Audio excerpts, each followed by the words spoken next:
everyone, and welcome to our session, More Than a Subject, Civics, Teens, and Storytelling. My name is Alyssa Bardigan, and I'm the director for PBS NewsHour Student Reporting Labs. We're a national youth journalism network connected to teachers and students all over the country, and we work with PBS NewsHour and local PBS stations to amplify student-produced journalism and content. We also develop project-based and distance learning resources for teachers and students that cover journalism, video production, and media making. I'm joined by three amazing students in different parts of the country. So let's go around and do some introductions. Starting with you, Nairobi, if you can share your full name, where you go to school, where you live, and what is one of your favorite subjects or activities in school right now? Hi, my name is Nairobi Wallace Barnes. I go to Oakland Military Institute in Oakland, California. And one of my favorite subjects in school is broadcast journalism because it teaches you about the importance of politics. It teaches you about learning about the world and how society works. And it's a very good class, very complex. That's awesome. Let's go to you, Alyssa. What about you? My name is Alyssa Bardigan, and I go to Judge Memorial Catholic High School in Salt Lake City, Utah. And I would say my favorite subject right now is AP US Government and Politics, because with everything going on in the US right now, it's nice to learn how the government actually works. Absolutely, and it totally relates to the topic of this conversation, which is about the importance of civics too. And what about you, Mick? I'm a junior at McCallum High School in Austin, Texas. I would say my favorite subject is history, just because I like learning about the past. That's awesome. Yeah, and it's so great that we're able to bring all of you from different parts of the country together. So we were talking a little bit about history and government and journalism. This past year, we also saw a record youth voter turnout and engagement, and so many signs that a strong civics education is essential to the future of our democracy. So at Student Reporting Labs, we find that media making can be a powerful way to learn about civic issues. And so that's why you all are here today, to share how you have used journalism and storytelling to understand major events in 2020 and in 2021. So let's jump in. And the first question that I have for all of you, and Mick, maybe you can be the first one to answer, is how did you get involved in journalism and storytelling and the arts in your school? Well, journalism and like storytelling, it's just one way of communication, especially in the times we're in. Like, it's really hard to communicate to people when you're not really seeing them, seeing them every single day. So it's one way for the world in general to just really communicate and talk about certain things, talk about what's happening. What about you, Alyssa? So I want to double major in political science and English. So this year I tried to take a lot of English classes and a lot of government classes. And one of the ones available was New Media, which is a journalism class. And I'm so glad I took it because it helped me see how both of my interests can be turned into one. Yeah, that's so great. And what about you, Nairobi? When I got into journalism, it was through my English teacher because I've always been obsessed with writing and actually writing out stories. And now my journalism has become more so a coping mechanism during COVID, during the onslaught of racism that I face in my own country. So it's become a huge part of my life now. Yeah, and let's talk about one of the stories that you've recently produced.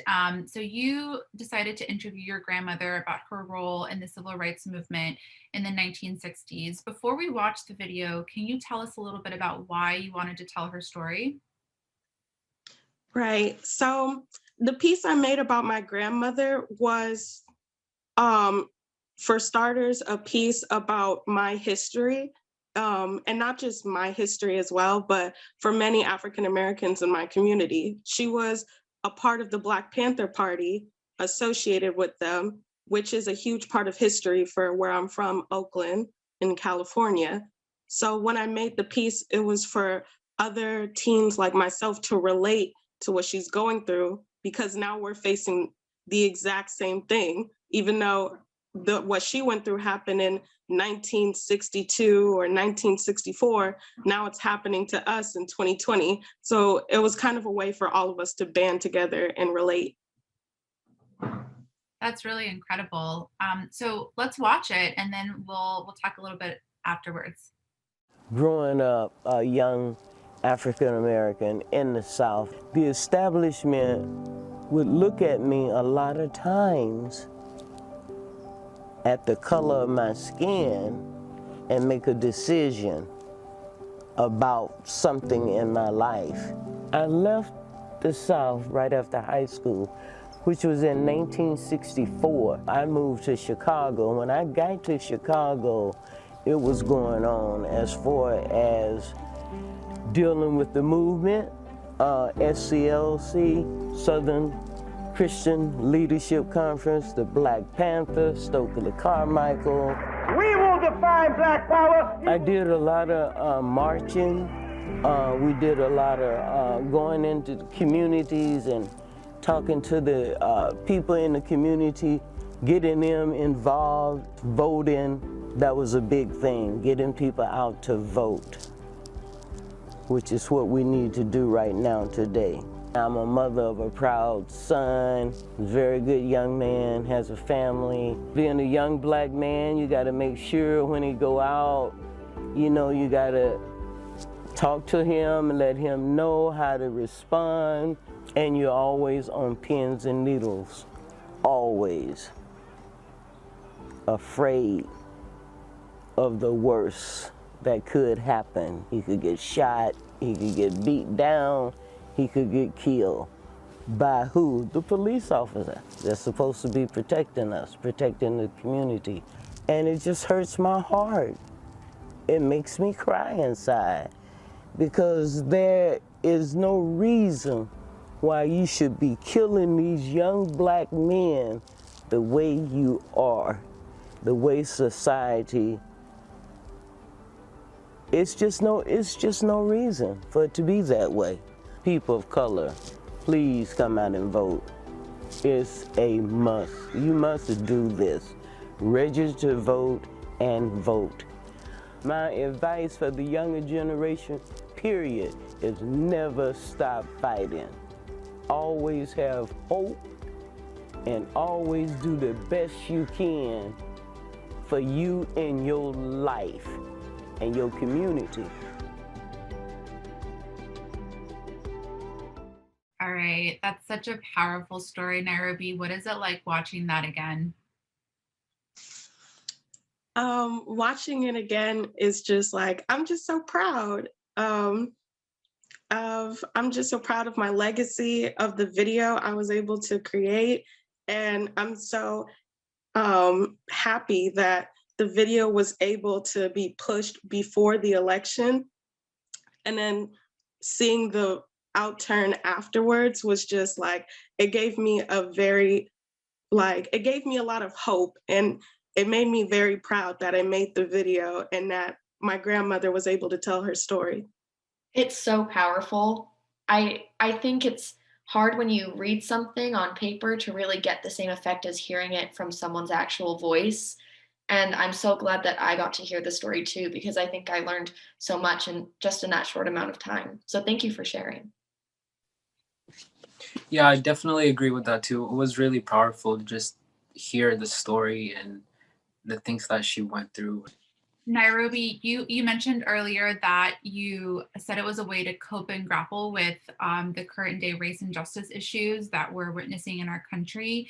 Can you talk a little bit more about that? Yeah, so it was basically a coping mechanism for all the fear I was feeling. I have an older brother. He just turned 18. He has his own license. He drives. You know, he's very independent. He has a job. But any day he could be pulled over by a police officer because he has coarse hair, because he has dark skin, because he's Black. And any day I could be shot and killed in my own home with my parents because I'm Black.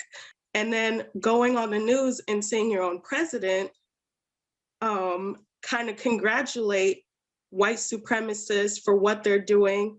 And then you as an African American, you feel like, well, where do I belong in this country? Like, where is my history? And then when my own grandmother, she created history, it was like, I have to show other people, because like, it gave me a feeling of hope. Like, if she could do it and if she could make it out of it, then so can we. We can do something to change our generation as well. Thank you so much for sharing that perspective. And how does civics education play a role in the way that you were able to understand that from your point of view? In my school, I go to a very Black and brown school. So we have ethnic studies, we have criminal justice, we have broadcast journalism, that get us involved in our own politics and get us to push for more and to see change. What do you hope listeners and viewers who watch this story that you produced take away from that? What do you hope they learn from watching this? I hope they definitely learn that they can be a change in the world and that they are special in their own way. They can rise together and push for change, and that we can do something. Like, we're not just a generation of lazy kids who do nothing. Like, we're already accomplishing so much, and we have so much more to give to the world. And that's what I'm hoping to see in this generation. Yeah, thank you so much. And I have to shout out Marie Cusick, your youth media producer, who helped you on the piece. Yes, I love Marie. She's my favorite. Oh my gosh. That's awesome. I want to now go to Alyssa, because in Salt Lake City, we had the vice presidential debate in October, and you covered it for your school and for Student Reporting Labs. And I wanted to, before we watch it, just kind of ask you, what was your assignment that night? So it kind of was put together last minute, because at first I was going to be going into the vice presidential debate, not like in the main part, but the part where reporters could go. But last minute I got changed to go outside of the vice presidential debate, which I was actually really excited about, because then I could interact with people there who obviously had really strong opinions on both sides of the spectrum. So my main goal going in there was to be able to interview people with very different perspectives and put together a piece on like how Utah feels about the vice presidential debate and politics in general. We are students from Judge Memorial High School in Salt Lake City, Utah.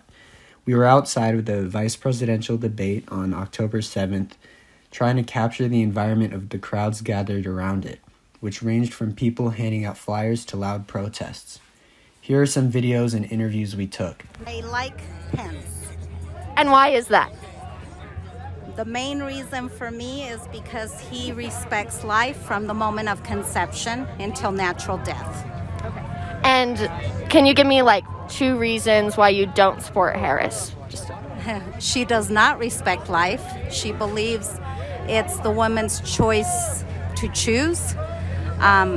And I think we have better choices. Prefer someone that speaks honestly, truthfully like that, and doesn't stab you in the back when you're turned around, like some of the other Democratic leaders have and do. I think this country needs a moral leader more than anything. There are so many issues, not just equality, not just the economy.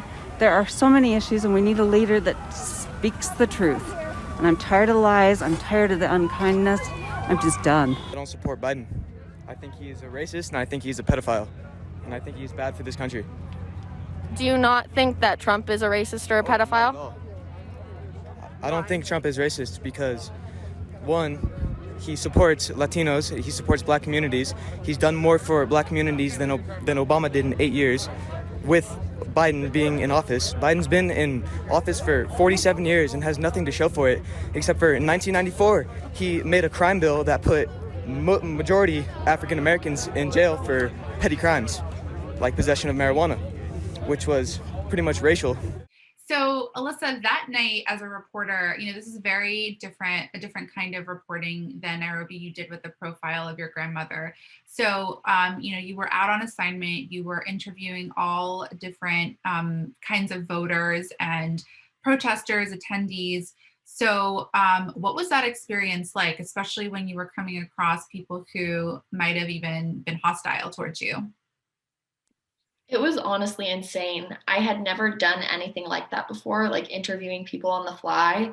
So having to just go up to someone and ask, "Hey, could I interview you?" That was a little bit weird on its own. But then when some people pushed back, it was also hard to stay neutral, which I think was really good because I think it is something that I need to work on a little bit better when I'm having just discussions with people with different views than myself, because if you can't stay calm during those, then the conversations won't be very effective.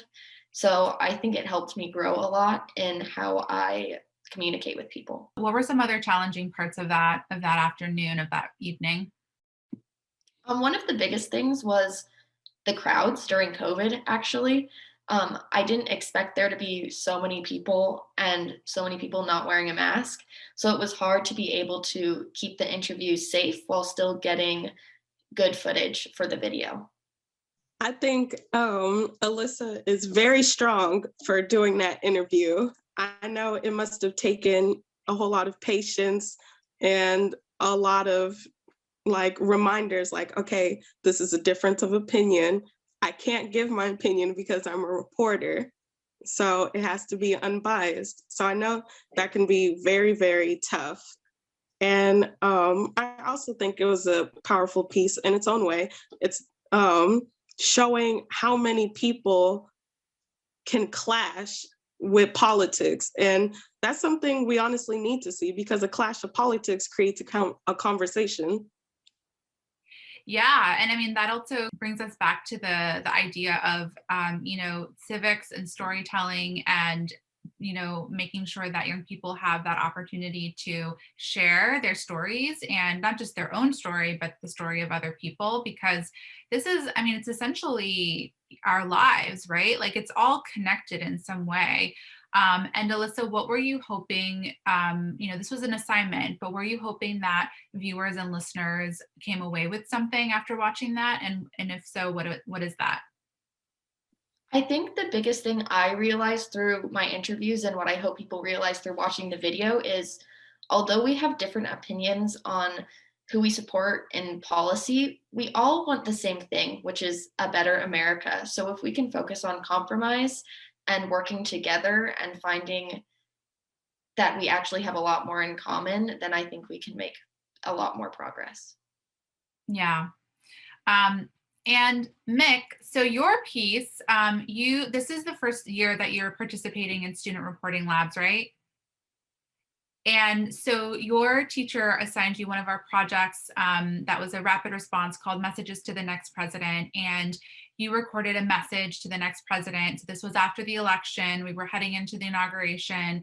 And you recorded this message that we ended up playing on our We the Young People special that was on the NewsHour. And also it was broadcast on a couple of different public media channels. When you were actually working on the assignment, what made you think of that issue that you talked about? Why did you want to talk about that issue?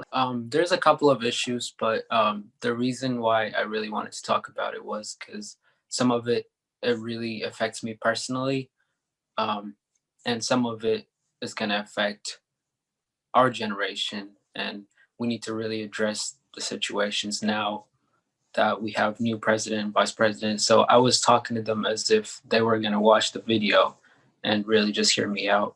And I talked about police brutality and systemic racism a lot, and also about climate change. We're facing police brutality and systemic racism in this country.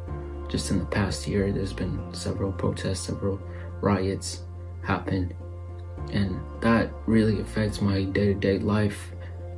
As a Black person, I'm wondering if I'm gonna be okay at the end of the day. Every day I go out, if I'm gonna be all right, if something's gonna happen to me. And I would really like to ask you guys what you can do in your power to change that. Watching that again, what's your initial reaction, Mick? Yeah, I didn't think I would really get this far. I was just really saying, speaking out more for the community also, and just saying my part, what I really deal with. I really liked hearing it. I think I will never understand what you have to go through. And I feel like sometimes the media is filled with voices that don't understand, but like to talk about it a lot. And I think it's really important that we hear people who live it every single day. And the only way we can move forward and create change is by having people who are affected by police brutality, by systemic racism on the daily lead the movement. So I'm really glad that I got to watch it. I thought Mick was speaking on the reality of so many people, you know. It's my reality, it's my brother's reality, it's his reality. It's the reality of so many African Americans across the United States. There are really just things that we need to normalize in the media, and we need to normalize seeing fear. Like, sometimes that fear is good because it can motivate people. Like, and if you show like, okay, there's a problem, then we'll move towards a solution. And having watched all of your projects now, how do you think these types of storytelling projects help not only yourselves understand these issues better, but for other people too, and other people your age? Media is how people really connect, and especially during the pandemic where you can't go out and see people face to face, social media and videos are how people learn about what's going on right now. And I think it's so important that young people get involved in sharing these stories because it affects us a lot. And in order to make a change and make a difference and be a part of it, it's good that we share our own stories. What about you, Mick? What would you have to say to that? Yeah, it really does help us get our voices heard by so many other people, and just and there's a lot of young people that also needs to hear stories like this for an inspiration, for so they go out and do something like this. I think that it's very healthy to have these conversations and to connect with more people because we can't connect at all. So to do this, it's like very inspiring to see where we go from here. What advice would you all have for educators who are, they might be interested in doing storytelling with their students? The first place to start is discussion, and to make sure the students feel comfortable discussing their opinions without fear of backlash from differing views. And I think discussion is also the best way for civics and politics and government, because it really shows that like it's happening now, it's affecting us now. And I think if you go into some sort of lecture, it kind of separates us from the actual issue. So if we are able to discuss things as a class and hear different opinions, I think it's really healthy and a good way to start change. Having the conversation and maybe having it be a little bit weird at first or uncomfortable is so much better than not having the conversation at all. Because if we don't have the conversation at all, then we're just ignoring the issues and sweeping them under the rug when we really need to talk about them. So I would just go for it. I think sometimes you have to take that risk to get the reward of creating a better country for everyone. Yeah, I think it's important to really just open up and talk about certain things that we might not feel comfortable with. For me, I think the biggest mistake that a lot of teachers make is that they don't listen enough. They think that if they start the conversation, it's gonna roll. But a lot of times, teachers should just sit back and listen to the stories of their students and how they can connect with one another, because when you connect with your peers, it's almost like looking in a reflection sometimes. You see a lot of yourself in them. So teachers, just sit back and listen, let the students take care of it, and I promise we'll do good. Well, this has been an awesome conversation. Is there anything else that I haven't asked that you would like to share? I like hearing other people's opinions so I can grow. I loved seeing everyone's videos, and I loved seeing how we all could connect with today's society and how we're doing as a generation. Like I said before, I'm so grateful to be able just to connect all of us together and share these little vignettes of our lives, and just how we are all contributing to our communities. Thank you so much, Nairobi, Alyssa, and Mick, for being with us, and hopefully we'll see you soon. Bye.